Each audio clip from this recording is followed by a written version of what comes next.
Hi, fat guy. Sorry I'm out of breath. Just ran upstairs and changed my shirt because I spilled sauce all over it because I'm a fatty. Fat bastard. Anyway, welcome back. Well, it's been a nano for you. It's several weeks later in the UX Restore. Where are we at? I got some brand new, they're going to be broken, 6150 quarter-inch tapes. Plastibands, which are going to be the new belts. These are a rubber band that aren't latex, they aren't rubber, they're like plastic. Inside of this box is a compatible external SCSI tape drive. We don't know anything about it. It's from an IBM. Oh god, is it heavy. Centronics 50 massive chunk. It's got the big IBM flick of a switch thing. Ejection is that. Tape slaps in, closes, science and magic happen. Alright. Brand new DC 6150 tape. There is a belt that runs around these two rollers and up over this and back down. It's under constant tension. And when this turns, it keeps these tapes in sync. The problem is with the belt being under constant tension, it always will wear out and stretch, and then your tapes get ate up and bad stuff happens. As a precaution, I'm going to open this tape, lid comes off, we can check the tension on the belt. That's where these come in. These are Plastibands, and the part number is SF7000. They're like a plastic rubber band. And I'm just going to grab the fattest one they have, which is a green one here. See? And they're super taut. I mean, super taut. They're not like a rubber band. They are a Plastiband. That's about it. This belt is actually pretty taut. You can pull on this, you can see how much tension it's tight. It's not loose. It's not bubble gum. Rub my fingers on it. The only problem with these tapes, the belt rides on the outer layer of the tape. Yeah, the tape goes in and is okay, we're just going to put the screws in and we're going to give it a shot.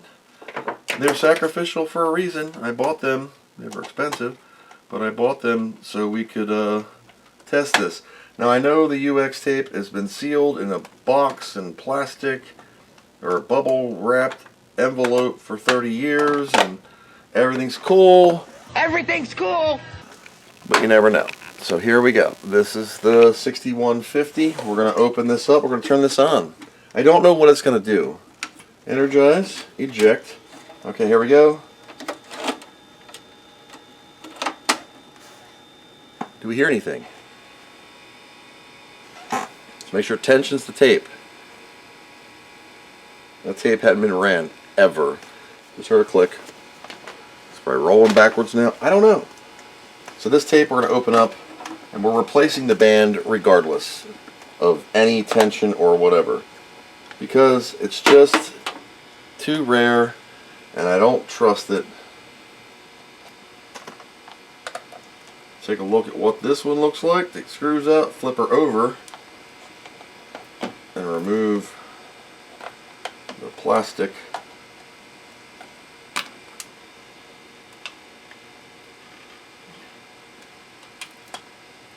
Oh yeah. A little bit more flexed than, yeah, it's way flexed out. So, to remove this rubber band or this belt, be very careful not to touch these. So I'm just holding them steady. You take it off of the head here, off of the head here, and it's stuck to the tape. See that? It is stuck to it. And that would have destroyed this tape as soon as I ran it. Pull this off. Stuck to the top of the tape too. Great. Alright, so let's compare. Old belt to Plastiband. Can you see a difference in stretchability? Yeah. This girl's been around the block. This girl's brand new. Plus it's green and cool. I just dropped that right on the floor.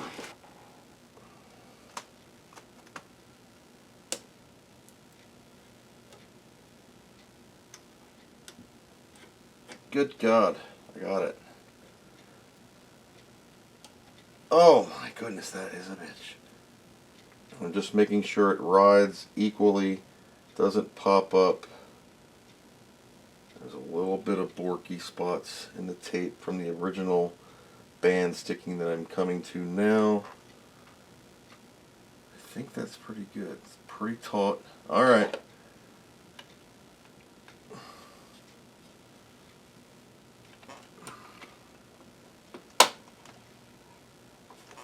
Green belt.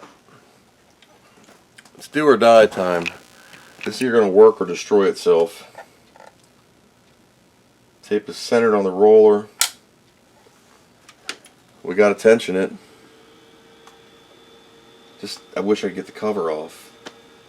So this old cartridge worked fine. Should I run it through again? I'm going to run this cartridge through one more time. Data wise, I'm hoping everything's fine. I hope my green plastic band does nice. 2 hours later. Tape runs low, tape rides low. No other time than the present. This sucks. I'm scared. Is this the right way? Yes. Amiga Unix. So far, so good. Holy God. It freaking worked. Yes, a tensioned Unix tape. Oh, gnarly! And it looks great in there. No more dookie wrinkles. Sweet.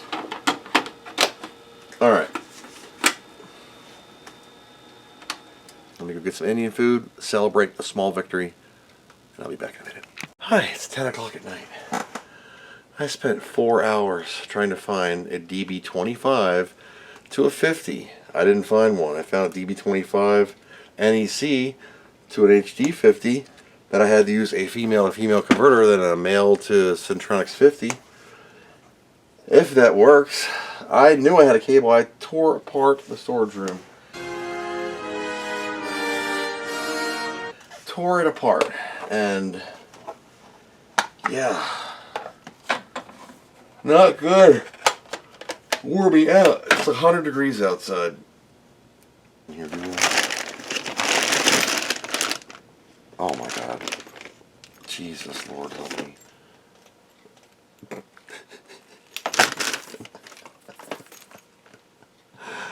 Oh my God. Hey, when you have too much crap, I should cut that, but I'm leaving it in because that is just pure crap. That has got to be the biggest crock of crap. I swear I did not plan that. It must have been from something in the past or a friendly hand. Alright, that's how it holds, just like that. Just shove it on in there. At least it's the same color.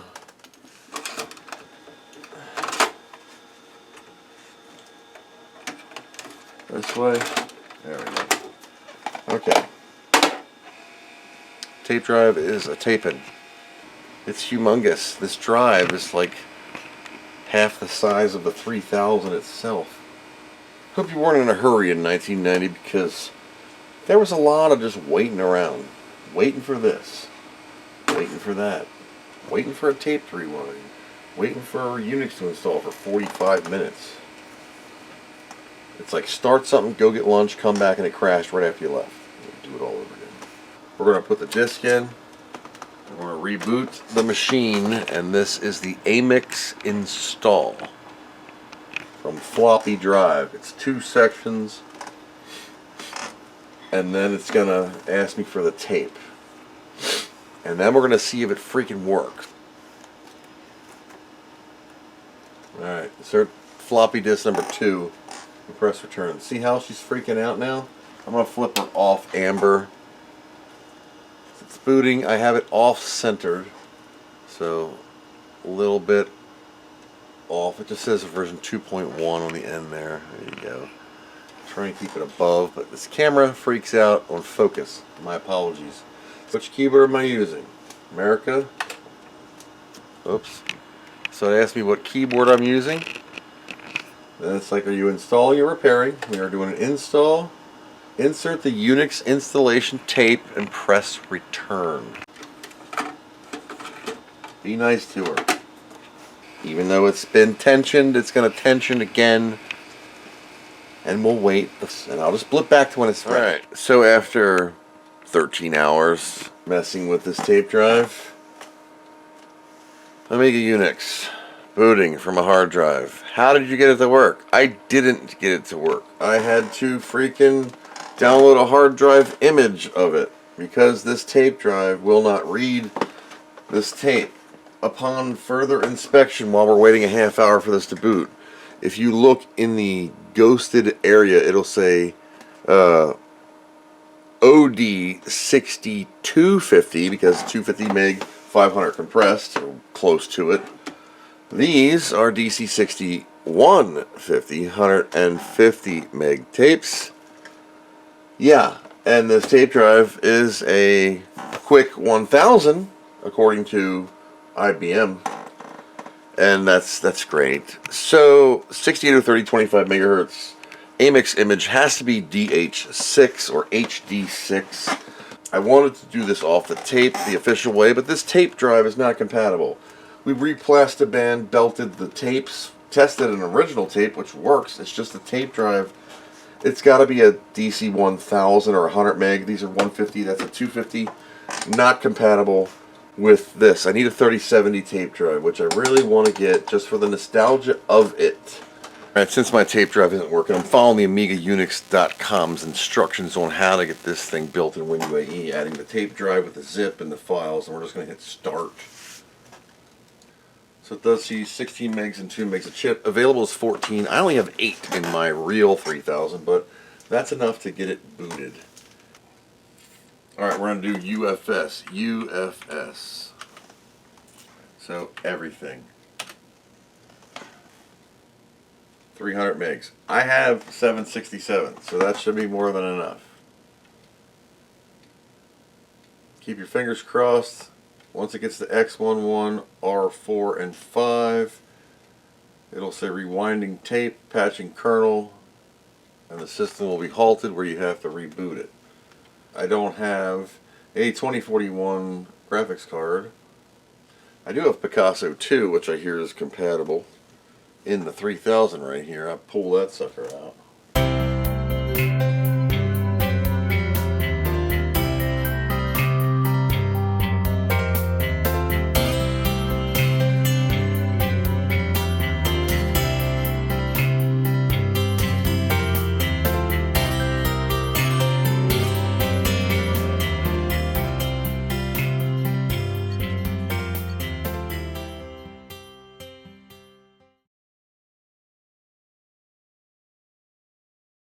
Alright, so here we are at the next part.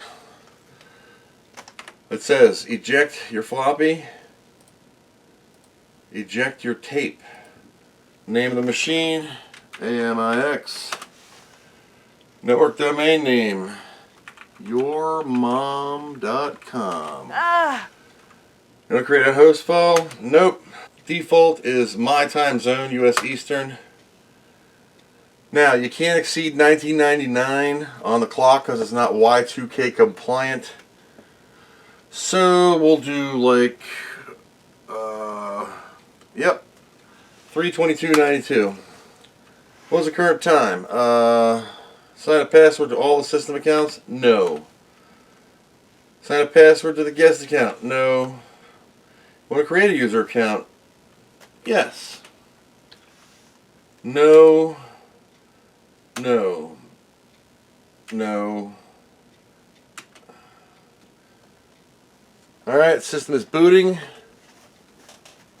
Take this file, put it on a real Amiga. It's small, so it shouldn't take no time at all. That's what she said. Alright, this is done. Take this out, put this in here. Something's happening. And it's booting. Root file system's got to be checked. That's fine. At least it's working. Alright, I just X'ing it. And we have a nothing install of X. 1990. Yeah, this is horrid. Alright, X maze.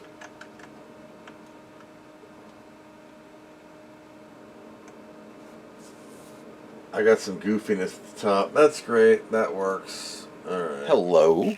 It's been a couple weeks since I've touched Project UX. What's going on? Last we checked off, I had Amix built and working. Nothing major, no graphics card, no RTG. Zulu SCSI, the Amiga Unix machine, the UX itself has been nicely, freshly updated. All painted case inside and out, all new screws. Everything is functional. I am copying on WinUAE HD0.HDA, which is a Workbench 2 build. HD6 is Amix, and we're going to do a boot check to see who has the higher boot priority, and you can double mouse button and switch between the two. Alright, we're just going to hit the button. Who has the higher boot priority? Amix does, which is good, because that's how I wanted it to be. 6830 stock, 25 megahertz, 8 megs of RAM on here. I ordered RAM, but I ordered the wrong kind. Your system is coming up, please wait. Like I said, circa 1990, so not fast. Alright, there we go. Forgot my BSD. So this is the wonderful 2-color X windows. The screen is flaky, flickering like mad because my amber chip is variable trimmer capacitor is very touchy. As it warms up, it will get worse. Okay, oh, it just cleared itself up. So this is X Windows, or X. Not like your modern day Linux has. There's some Amiga programs like Fractal. And it'll generate Mandelbrot's in nice color at a pace for watching paint dry. Now I'm going to drag into something else like right here. And it'll draw into that spot at a pace reserved for watching paint dry. But I'll let it go. We'll fast forward it. Now, there's a Gateway Unix CD from AmigaUnix.com that I am not able to download because it has the drivers for the Picasso 2 video card. And you can see this is in color, but my X is not in color. Now, you can run OpenLook or Color X. I'm just running X11 or X11. Just to show you what it can look like. This is a picture from OpenLook, the DWM for Amix. And that's what it's supposed to look like in nice high color. And you can see all the different color combinations in the terminal and the nice X11, how it actually would look. So that's X11R5 and OpenLook. So I have some more installs to do, but this thing is just the fastest ball of wax. And if you wanted to, without doing anything, if you just reboot the machine, I don't care about shutting it down. Hell with it. It'll FSCK when it starts up. So double mouse button, and you can choose VDH0, and you would be in Amiga OS 2.1. There we go. You don't see the Unix side from the Amiga, and you don't see the Amiga side from the Unix. It's just how it was. 8 megs of RAM, 2 megs of chip, 10 megs total. It would run a little better if I had more memory. I just don't have it. For 1MX4 Zip 20 is getting crazy beyond expensive because some guy kept buying it all up. Yeah. But it's nice to see what it can do. We'll get to that in the future. I'm going to try and find a 2410 board. Yeah, might take me a while. And we're also going to try and do the Picasso 2 if I can get the Gateway CD.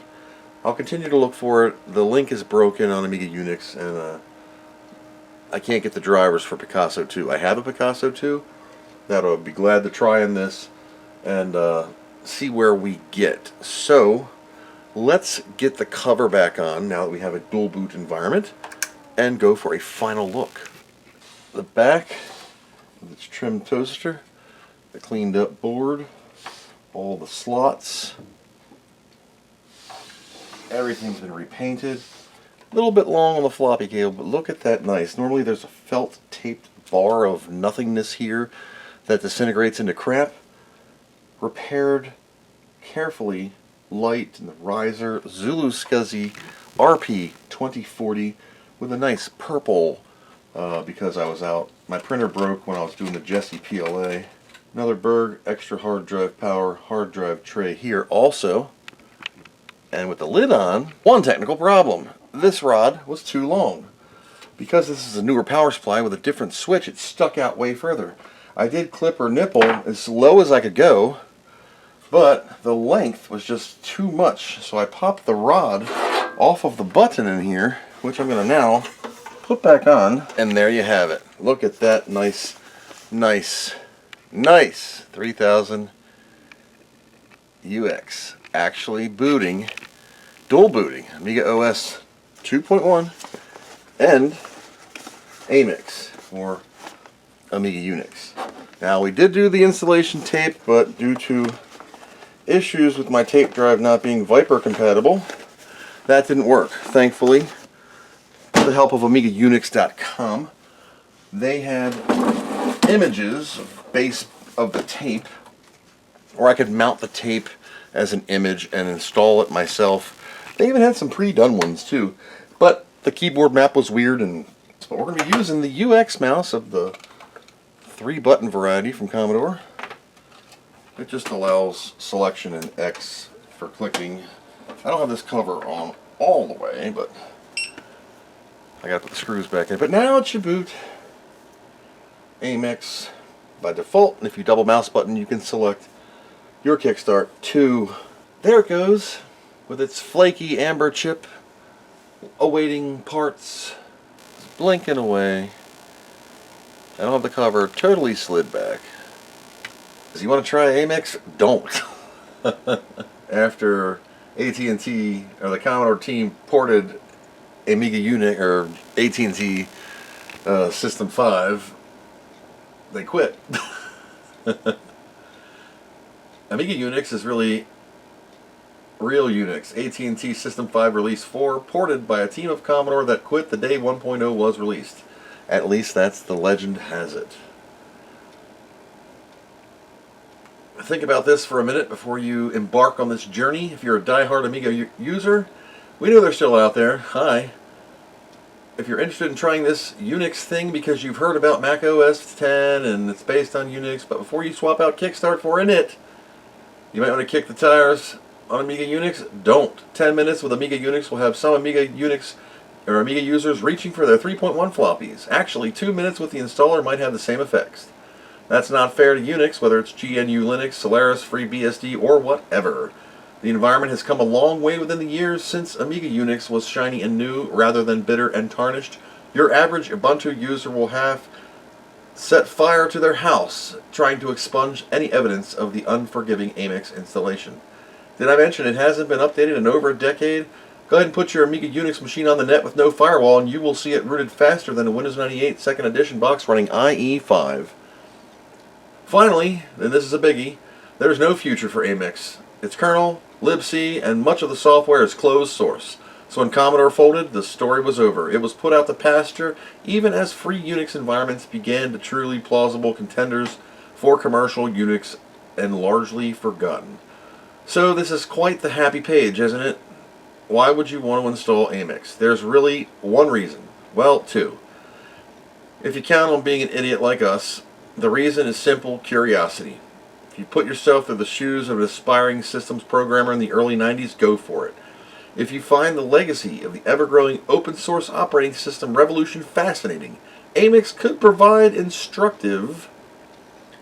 If you're trying to impress the bearded Unix gurus with arcane knowledge from the times when men were men and 16 megs was a ton of RAM, the dwindling lore of System 5 might be the key. These days, Amiga Unix is all about history and learning. That's verbatim, first 2 paragraphs from AmigaUnix.com. Thank you guys for that. Wow. So, yep, it takes a little bit to come up. X and it. And you can swap out your, I was doing Start X, that's Linux, X and it for Unix. And there's my crappy 2-color, still loading X11. Thinking about it. La la la la la la la la la la la la la. Takes a while. But yeah, curiosity and having a machine of what it was, booting what it's supposed to, as it was, historically for me and you guys out there, has been a real joy. So that has been the resurrection of the 3000 UX. So yeah, a long time for me, several months just getting it back together, procuring the remaining parts, power supplies and tick boards from across the planet.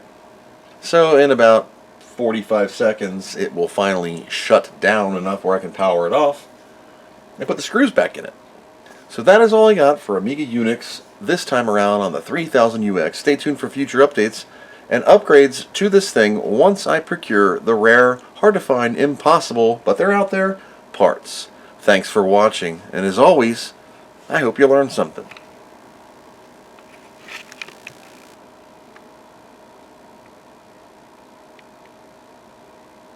It's still shutting down. Chris Edwards Restoration is making Amiga great again.